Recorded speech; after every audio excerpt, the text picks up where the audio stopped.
11वां अध्याय। एक समय नारद जी श्री व्यासदेव जी से पूछने लगे कि हे व्यास जी, गृहस्थ आश्रम सब आश्रमों से उत्तम क्यों माना गया है। तब व्यास जी ने कहा, जैसे सब नदियां समुद्र में आश्रय पाती हैं और सब जीव माता का आश्रय पाकर ही जीवित रहते हैं। 6 प्रकार के भिक्षुक, ब्रह्मचारी, सन्यासी, विद्यार्थी, गुरु पूजक, यात्री तथा जीविका रहित ये सब गृहस्थों का ही आश्रय पाते हैं। फिर व्यास जी बोले, हे नारद, अब तुम अति पुण्य देने वाला एक पुरातन इतिहास सुनो। उत्तानपाद राजा का पुत्र उत्तम था, जो बड़ा बलवान और मदिरा पीने वाला था। उसने बहुला नाम वाली स्त्री के साथ विवाह किया और राजा रानी दोनों ही अति प्रेम के साथ रहने लगे। एक समय राजा ने वेश्या का नृत्य देखते हुए मदिरा पान किया और रानी को भी मदिरा पान के लिए कहा, परंतु रानी ने उसका कहना नहीं माना। इस पर राजा ने क्रोधित होकर अपने अनुचरों को आज्ञा दी कि वह रानी को किसी निर्जन वन में छोड़ आए। तत्पश्चात राजा रानी के वियोग में दुखी तो हुआ, मगर उसने दूसरा विवाह नहीं किया और प्रजा का पुत्र के समान पालन करने लगा। एक दिन एक ब्राह्मण राजा के पास आकर कहने लगा कि हे राजन, कोई मेरी स्त्री का अपहरण करके ले गया है। उसके वियोग में मैं अति दुखित हूँ, इसलिए तुम उसे ढूंढ कर लाओ। राजा कहने लगा कि महाराज, मैं नहीं जानता कि आपकी स्त्री कौन, किधर और कहाँ ले गया है, अतः मैं आपकी स्त्री कैसे ढूंढ कर ला सकता हूँ।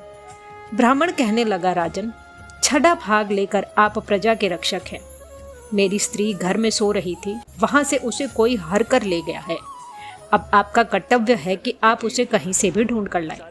तब राजा ने कहा, हे विप्र, मैंने तुम्हारी स्त्री को कभी देखा तक नहीं कि वह कैसे स्वभाव और रूप वाली है।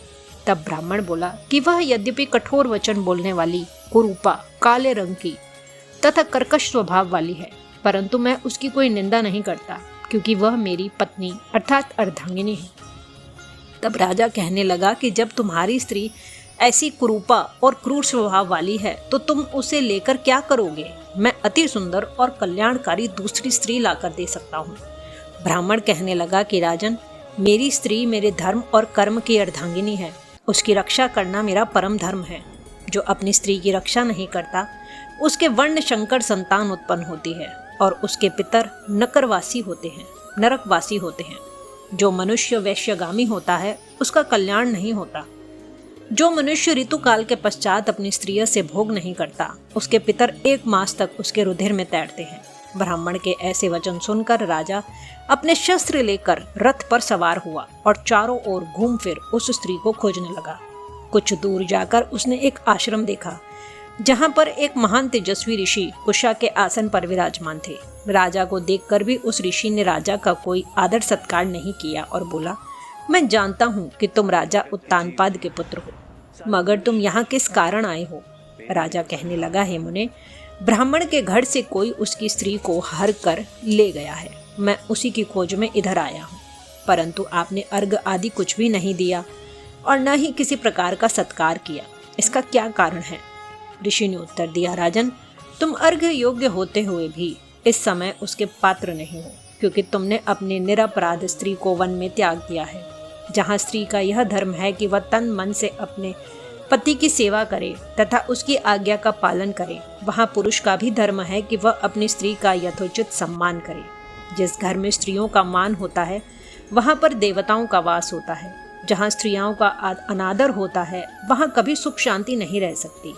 इतना सुन राजा लज्जा युक्त हो पूछने लगा कि भगवान, आप भूत, भविष्य और वर्तमान तीनों काल के जानने वाले हैं, इसलिए कृपा करके बताइए कि ब्राह्मण की स्त्री को कौन और कहाँ हर ले गया है। ऋषि कहने लगे कि राजन, अदिति का पुत्र वलाक नामक राक्षस उस ब्राह्मणी को उत्पलाव्रत वन में हर कर ले गया है। सो जाओ और उसको ढूंढकर ब्राह्मण का संयोग कराओ। राजा ने मुनि को प्रणाम किया और अपने रथ पर सवार होकर मुनि के बताए हुए मार्ग पर जाकर उत्पलाव्रत वन में जा पहुंचा। वहां जाकर देखा कि एक स्त्री बिल्व फल खा रही है। जैसा ब्राह्मण ने बताया था, वैसा ही उसका रंग रूप देखकर राजा ने उसे पहचान लिया और कहा कि कल्याणी, तुम कौन हो और इस वन में कैसे आई हो। ब्राह्मणी बोली, मैं अति रात्र ब्राह्मण की पुत्री और विशाल पुत्र की स्त्री हूँ। मैं अपने घर में अकेली सो रही थी कि वलाक नामक वाला राक्षस मुझको हर कर यहाँ पर ले आया है। यहाँ लाने के बाद ना तो उसने किसी बात का कष्ट दिया और ना ही मेरा अस्तित्व नष्ट करने की चेष्टा की। इतना होने पर भी मैं यहाँ अत्यंत दुखी हूँ। राजा ने कहा कि हे ब्राह्मणी, वह राक्षस कहाँ गया है? मुझको तुम्हारे पति ने ढूंढने के लिए भेजा है। ब्राह्मणी ने कहा कि वह इस वन में अमुक स्थान में गया है। तब राजा ने ब्राह्मणी के बताए हुए स्थान पर जाकर राक्षस को देखा। राजा को देखकर वह राक्षस उसके पैरों पर गिर पड़ा और कहने लगा कि राजन, मुझे क्या आज्ञा है? राजा ने कहा कि हे निशाचर, तो इस ब्राह्मणी को क्यों लाया है? राक्षस कहने लगा कि राजन, जो हुआ सो हुआ। अब आप मुझे जो भी आज्ञा देंगे मैं प्रसन्नता पूर्वक उसका पालन करूंगा। तब राजा ने कहा कि हे निशाचर, यदि तू इस स्त्री के साथ विवाह करना चाहता है तो देख, यह अत्यंत कुरूपा है। यदि खाने का इरादा है तो वैसा कह। राक्षस कहने लगा कि राजन, मेरे घर में अनेक अप्सराएं हैं, उनको छोड़ मैंने कभी किसी के साथ भोग की इच्छा नहीं की। मैं मांस भी नहीं खाता, मैं तो केवल पूर्व जन्म के पापों का प्रायश्चित कर रहा हूँ। इस ब्रह्माणी का पति राक्षसों को मारने का मंत्र जानता है, अतएव जब हम यज्ञ का अन्न ग्रहण करने के लिए जाते हैं तो वह हमको वहाँ से भगा देता है, क्योंकि सब यज्ञों का वही आचार्य बनता है। इसी कारण उस ब्राह्मण को दुखी करने के लिए मैं उसकी स्त्री को हड़ लाया हूँ, क्योंकि बिना स्त्री के पुरुष कर्म का अधिकारी नहीं होता। यह सुनकर राजा ने विचार किया कि यह राक्षस भी हमारी ही निंदा करता है। मुनि ने भी हमको अर्घ योग्य नहीं समझा। राजा अपने मन में ऐसा विचार ही रहा था कि राक्षस कहने लगा कि राजन, मैं आपकी प्रत्येक आज्ञा का पालन करूंगा। इतना कहे हाथ जोड़कर खड़ा हो गया। राजा ने कहा कि हे निशाचर, तुम इस ब्रह्माणी को इसके घर छोड़ाओ और जब हम याद करें तब हमारे पास आ जाना। राजा की आज्ञा पाते ही वह राक्षस उस ब्रह्माणी को उसके घर छोड़ने चला गया। तब राजा सोचने लगा कि मैंने अपनी निर्दोष स्त्री को घर से निकाल दिया, अब ऐसा कौन सा पुण्य कर्म करूं जिससे यह पाप दूर हो। तब राजा पुनः उन्हीं मुनि के पास गया और उनसे अपना कर्तव्य पूछा। मुनि ने कहा, हे राजन, पुरुष के लिए स्त्री धर्म, अर्थ, काम और मोक्ष सभी कुछ देने वाली है। स्त्री के बिना पुरुष को इस लोक तथा परलोक कहीं पर भी सुख नहीं मिल सकता। स्त्री चाहे कैसी खोटे स्वभाव वाली, मूर्ख, कुरूपा, रोगी और दरिद्री क्यों न हो, पुरुष को उसका सम्मान करना ही चाहिए। राजा कहने लगा कि हे मुने, मैंने अपनी निर्दोष एवं पतिव्रता स्त्री को बिना अपराध त्याग दिया, अब मैं क्या करूं?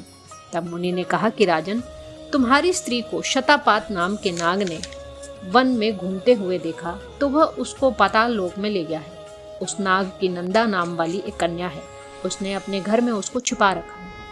यह सुन राजा वहां से अपने घर आया और ब्राह्मण को स्त्री सहित अपने घर में देखकर बहुत प्रसन्न हुआ। तत्पश्चात राजा ने वलाक नामक राक्षस को याद किया तो वह तुरंत ही राजा के पास आकर उपस्थित हो गया। वलाक को देख राजा ने उसे पाताल लोक से अपनी स्त्री को लाने का आदेश दिया। उसके बाद वह राक्षस पाताल लोक गया और वहां से राजा की स्त्री लाकर उसको सौंप दी। तत्पश्चात राजा रानी बड़े प्रेम से रहने लगे। नारद जी कहते हैं कि हे राजा प्रथु, हमने तुमको गृहस्थ आश्रम महात्मा अति विस्तार सहित सुनाया, अब और क्या सुनने की इच्छा है सो कहो।